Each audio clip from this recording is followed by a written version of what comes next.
ये कहानी 2023 में यूरोप में सबसे ज्यादा चर्चा में रही।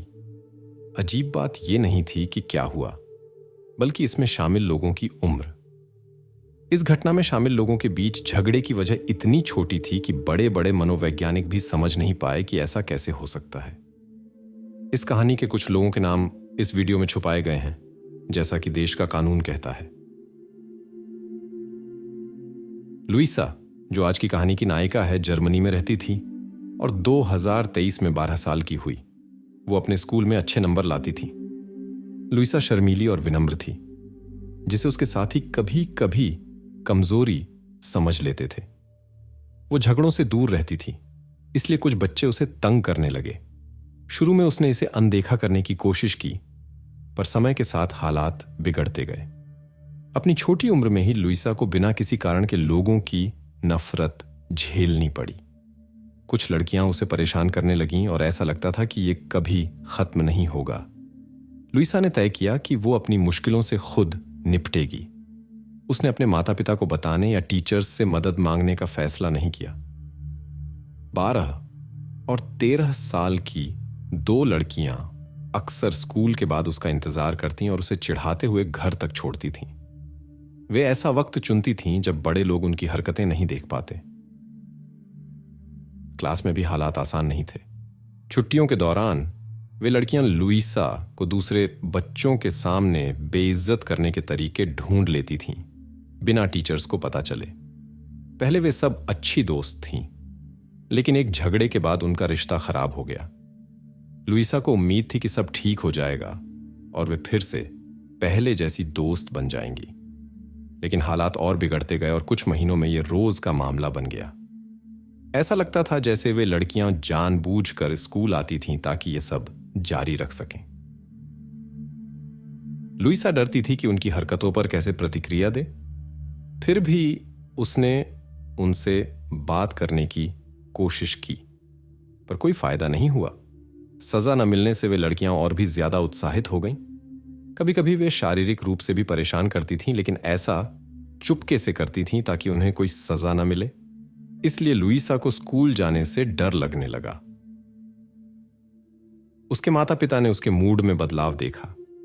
उन्होंने उसकी उदासी का कारण जानने की कोशिश की, लेकिन लुइसा ने कुछ नहीं बताया, क्योंकि उसे डर था कि अगर वो बड़ों को बताएगी तो हालात और बिगड़ सकते हैं। वो अभी भी उम्मीद कर रही थी कि वो इस सब से अकेले निपट लेगी। लुइसा शुरू में झगड़ों में नहीं पड़ना चाहती थी, क्योंकि वो जानती थी कि उसकी दोनों क्लासमेट्स उससे ज्यादा ताकतवर थीं। उसने बातचीत से मामला सुलझाने की कोशिश की, लेकिन उनका बर्ताव और भी बदतर होता गया। एक दिन लुइसा ने धमकी दी कि वो सब कुछ बड़ों को बता देगी। तब उन दोस्तों ने उसे फिर से स्कूल के बाद रोका और कहा कि अगर बड़ों को पता चला तो बुरे नतीजे होंगे। लुइसा समझ नहीं पा रही थी क्या करे। समझाने की कोशिश बेकार थी और बड़ों से शिकायत करने की धमकी भी काम नहीं आई। उसमें लड़ने की हिम्मत नहीं थी, लेकिन वो लगातार चिढ़ाए जाने से भी तंग आ गई थी।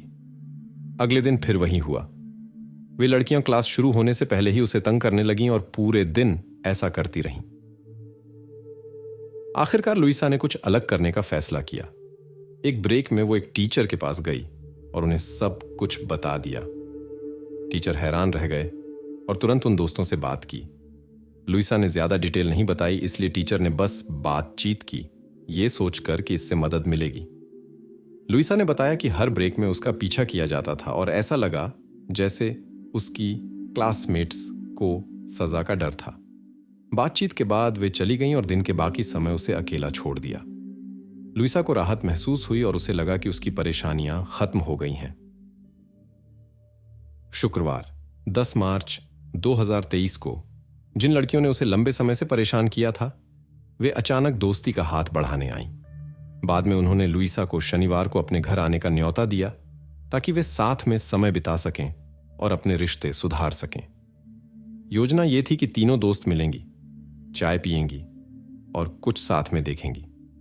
उन दोस्तों ने लुइसा से माफी भी मांगी और कहा कि उन्होंने अपने मजाक में हद पार कर दी थी। लुइसा के लिए यह बहुत खुशी की बात थी, क्योंकि एक दिन पहले तक उसे पता नहीं था कि स्कूल में हो रही बुरी घटनाओं को कैसे रोके। अब उसके दोस्तों के साथ रिश्ते सुधरने लगे थे, जैसा उसने सपने में देखा था।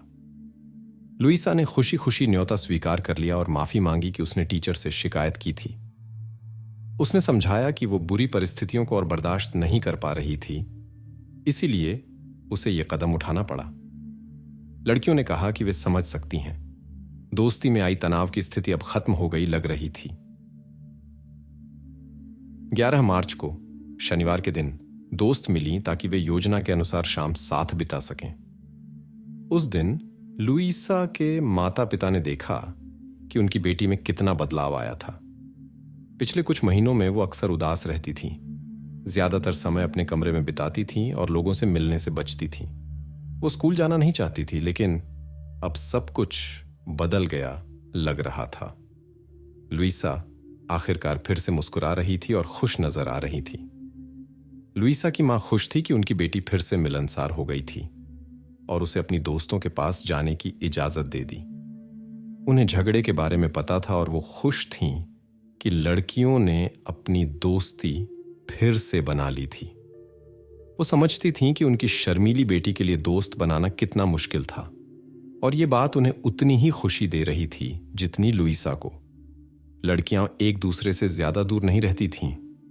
उनके घरों के बीच एक छोटा सा जंगल था, लेकिन शहर की सड़कों से भी जाया जा सकता था।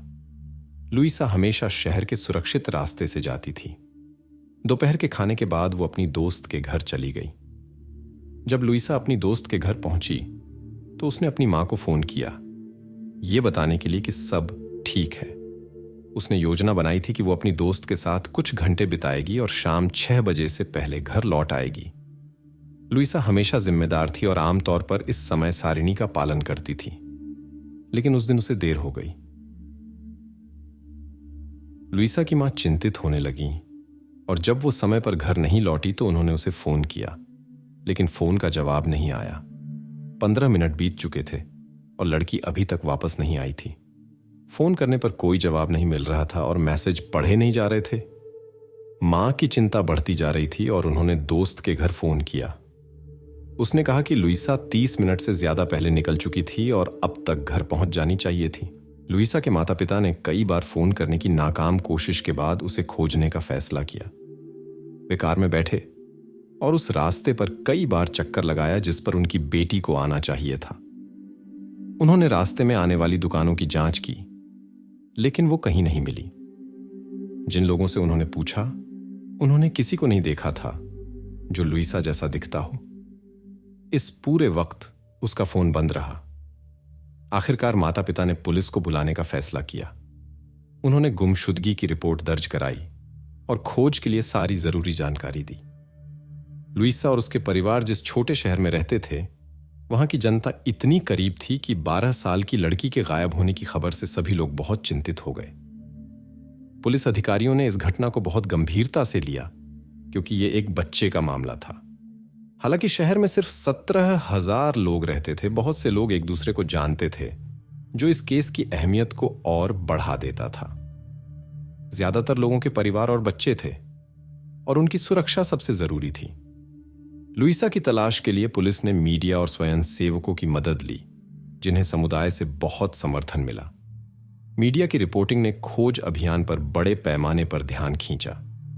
कुत्तों की टीम और हवाई जहाज भी इस ऑपरेशन में शामिल किए गए, लेकिन अंधेरे ने खोज को मुश्किल बना दिया।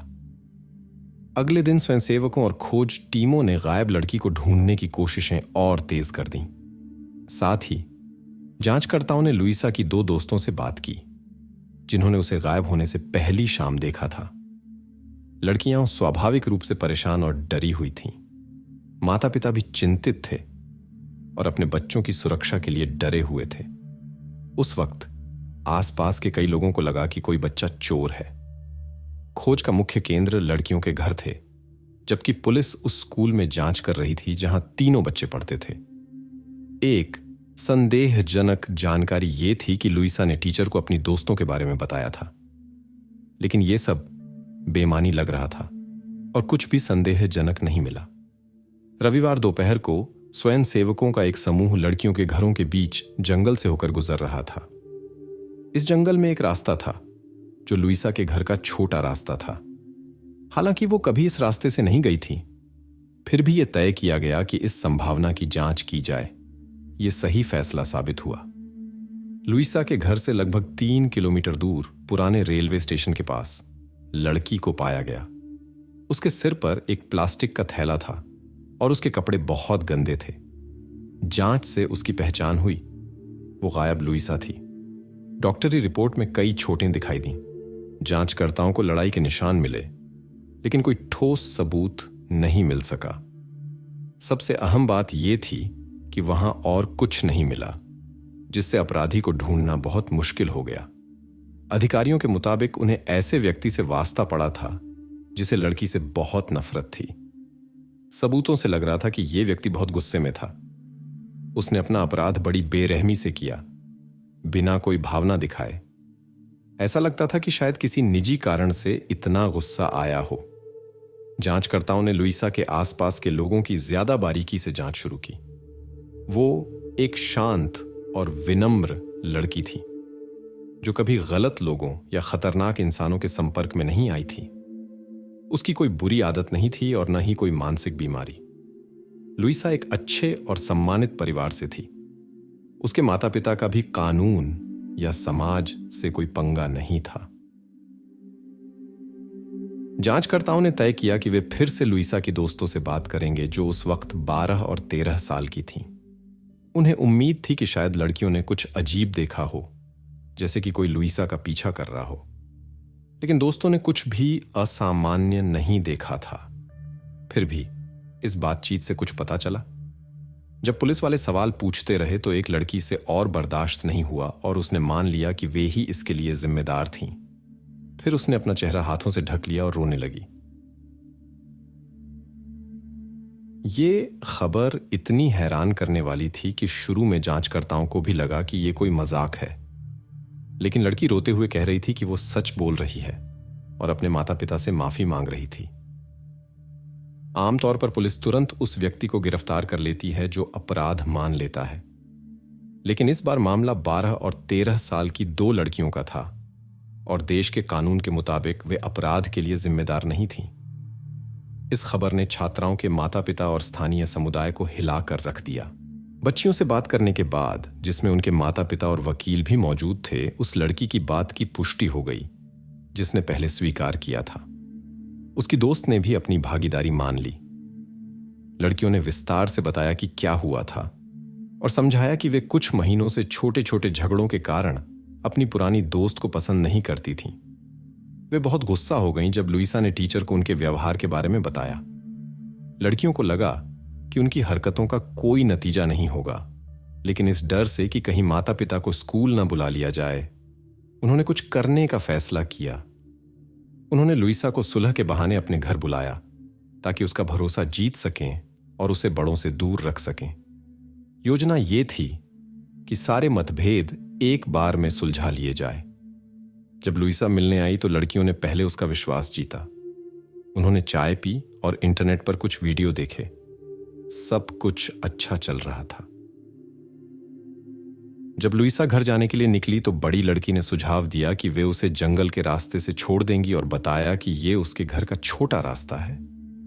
जब वे साथ थीं तो उन्हें सुरक्षित महसूस हुआ और वे शांति से बात कर सकीं।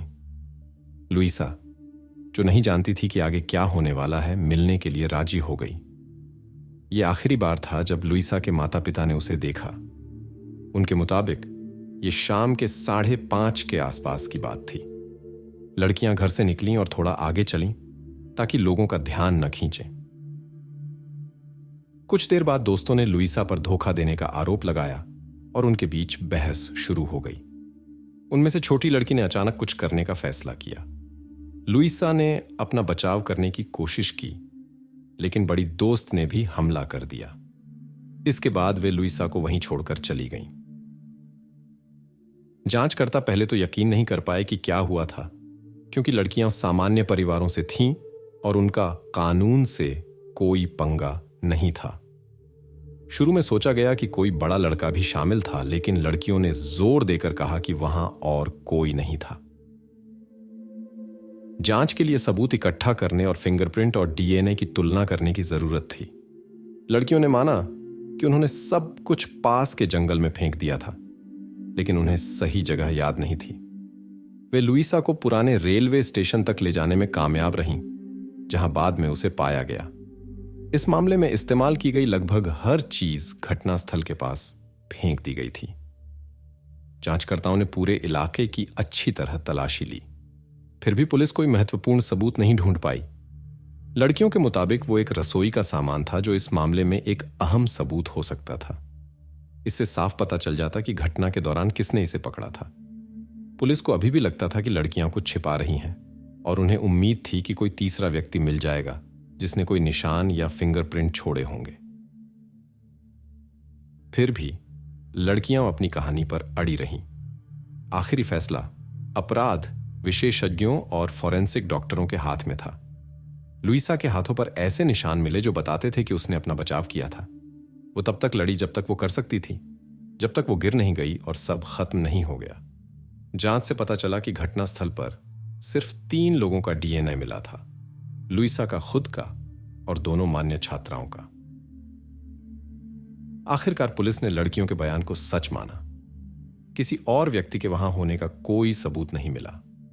जर्मन कानून के मुताबिक आपराधिक जिम्मेदारी 14 साल की उम्र से शुरू होती है, इसलिए किसी भी लड़की को गिरफ्तार या सजा नहीं दी जा सकती थी।